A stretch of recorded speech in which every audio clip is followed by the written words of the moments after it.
Warning, this is a movie discussion as well as a movie review, but mostly a discussion. There are lots and lots of spoilers. So, the girl with all the gifts. Fuck her gifts. Don't nobody want that shit. No, I'm just playing. You know what though? This movie was really good. It takes you really where no other zombie film ever really has. It's not a like gory horror, typical zombie movie. And if that's what you were expecting, you were probably disappointed. It is called The Girl with All the Gifts. It's a story about a little girl with a very strong will to survive who just dreams of being free and happens to be a zombie.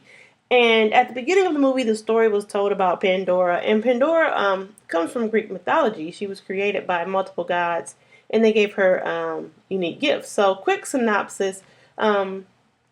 Basically it's post-apocalyptic zombie era, and a doctor believes this zombie child, Melanie, is the key to the vaccine.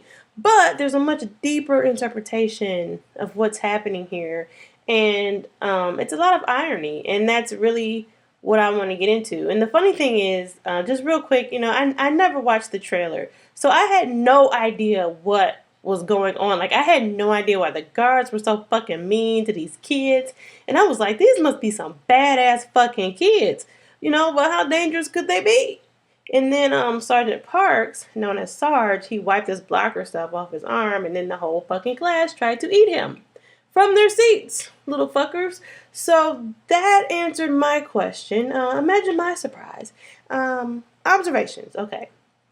So number one, we find out that these children ate their way out of their zombie mothers and were supposedly newborns when they were found. So my question is, who was babysitting these little bastards? What does zombie daycare look like? How did they transport like 24 zombie babies to the facility?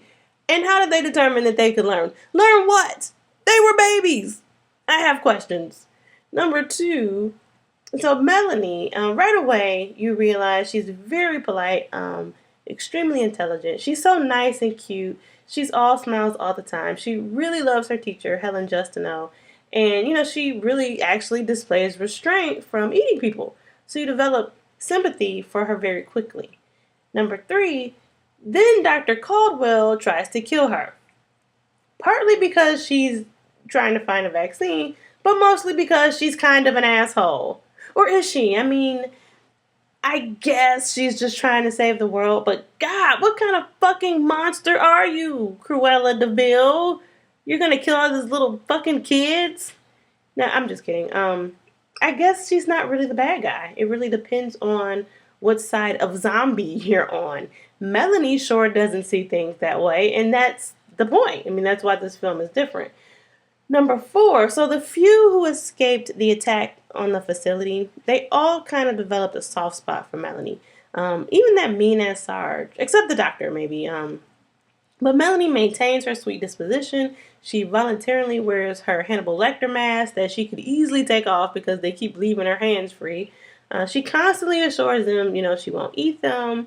And luckily she seems to not want to eat people. I mean, even though her instincts make her want to eat people, but, I guess that's the human side of her that really isn't or doesn't. Number five, Miss Justineau, she sees that human side in Melanie and all the kids. She's obviously tormented by her role in all of this, though. And she clearly has some reservations. She says she didn't sign up for this shit, like the cutting up of children. And she's clearly emotionally attached to Melanie. I don't know how she got this zombie teacher job observation thing that she does, but she clearly feels really guilty about it. Number six, so there's this scene, this is my favorite part, and they're looking for refuge in what I believe was a hospital, and there's a herd of zombies, but they're just kind of slumped over, like zombie napping or something. I don't know, these zombies have two settings. They're either running full speed or they're not moving at all. So Sarge says they have to go through this herd. And the conversation went something like this. So Sarge is like, yeah, we're just going to have to walk on through them, guys. We're going to have to execute a really advanced military strategy here. We're going to go on what we call the tiptoe. And Miss Justineau was like, the fuck? That's a fucking herd of zombies. And then Sarge is like, well, we just gonna go on the tiptoe. Their main sensory is smell. Shut the fuck up and tiptoe. So this was like my favorite scene. I don't know, it reminded me of a video game or something. And it was really intense. And then Dr. Caldwell, she damn near got everybody killed. She's trying to look at a zombie baby, talking about she was gathering research in support of her program. Bitch, whose program? Everybody is dead. You are off work. Your stupidity is not justified here. She almost got everybody killed. I'd have fucked her up. But I also like that scene when the zombies attacked her lab, but that was earlier towards the beginning. I thought that was a really good scene too. So number 7, eventually Melanie gets to explore the world. And this is really important because she's never been in this world before, and it's like heaven, it's a taste of freedom, that she's literally dreamed of. Her whole life has been in a cell, in a wheelchair, in a classroom. She only knows the outside world by what she's seen, pictures of or been told about. Number 8, so Melanie continues to try and keep this crew safe, even though she could have left them by now. She led them to try to find Kieran, and, then she defends them from those wild second generation hungries.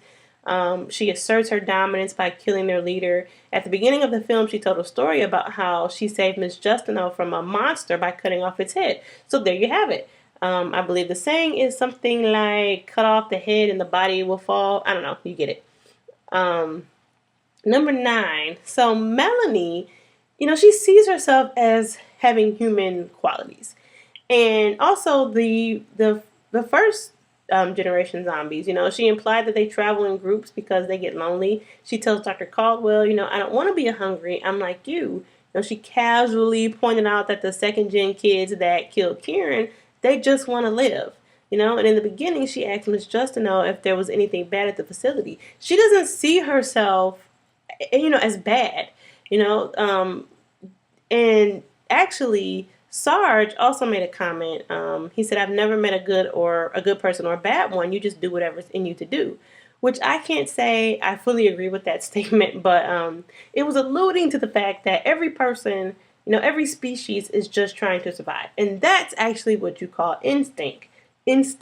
So number 10, Dr. Caldwell tells Melanie that she can save Miss Justino by sacrificing herself. So Melanie asks, okay, do you think we're alive? And Dr. Caldwell says, yeah. Now, whether or not Dr. Caldwell believes that is a different story. She had been pretty adamant that these were not children. She kept saying it's just a fungus that presents itself as a child. So anyway, she says, yeah, you're alive. And Melanie says, well, why should we be the ones that have to die for you? Oh my God. Talk about the tables turning. You thought Melanie was going to volunteer as tribute? I think the fuck not. This shit is hilarious. Dr. Caldwell has said earlier, I'm trying to save people. I'm trying to save everybody. Yeah, you're trying to save yourself and your race at the expense of Melanie and hers because you don't think they deserve to live. But guess what? They do. Melanie just got a taste of the real world and freedom, and she saw her little feral brethren out there running all around free and shit. Melanie wants to live. Fuck you thought. Number 11, then Melanie released the airborne pathogen, and Sarge said, it's over. And Melanie said, it's not over. It's just not yours anymore. Well, I guess she told you. But in all honesty, that was our human arrogance right there. We aren't owed anything. And technically, nor are we more deserving. Humans haven't always been on this planet. Melanie has the will to live, and that will is no different than our own or any other species. Melanie isn't the bad guy. Not if you're a second-gen zombie. She's a hero. So while Caldwell believes she was the key to human survival, well, she became quite the opposite, didn't she? Oh, the irony. But at the same time, she was the key to survival. Her own and her species. And of course, I didn't miss that Dr. Caldwell told Melanie that she could give Miss Justino something no one else could. A long life surrounded by people who love her. Looks like Melanie was able to accomplish that depending on your interpretation. So, likes quickly. The movie was actually really great. It was perfectly executed to me. The casting, the acting. Shout out to this young British actress, Sinia Nanua. This girl was amazing, and she made this movie what it was. Gemma Arterton as Miss Justinu, and Glenn goddamn close. Shout out to her for being a legend and a beast in this role. I love the dynamic of the group. Sarge, too, played by Patty Considine. My next I like how everyone is trained to protect themselves. Once they escaped the facility, they all knew how to handle guns, and there was no severely weak link to get on everybody's nerves. I don't know why they kept going out alone, though. Some hungries are past. I don't really have any dislikes, so all I have is observations, a couple questions. Just real quick, my first observation, there was a lot of foreshadowing in the stories Melanie and Miss Justino told. Obviously, the Pandora thing, and then there was this one that had this quote: "If that were my fate and I brought down to a beast, I would rather die by my own hands." Obviously, nobody wants to be a zombie, and Sarge made a special request to kill him before he turned. And of course, the story about the girl, saving the woman who would always be with her. Miss Justino always treated Melanie like she was a human. She was the only one who did. And remember, she touched Melanie's head, and Melanie had, never had human touch and affection, and she just loved her, and, probably to a fault. And then my very last observation, Miss Justino, she drops a little tear at the end there, and I'm not 100% sure why, but I don't think it's a sad tear. I think it's a tear of relief. I think she feels she deserves this for some reason. She's glad it's over. No more running, no more cutting up kids. She does her teacher thing, and she doesn't appear to be bitter or pissed off. I don't know. She just always has so much guilt, and now she doesn't have to feel guilty anymore. And now she's actually the one in captivity, like the kids were in the cell. More irony. I feel like she thinks it's her punishment, though. How's she gonna eat, though? Maybe Melanie will have a farm. Maybe not. I don't know. So I'm just gonna wrap this up. I give this film a strong 9. It was great. It was entertaining. I love Melanie, the character and the actress. I honestly don't know what would have made this film any better. So subscribe, follow me on Twitter at MovieBuffChick1. Drop a comment. Have a great day.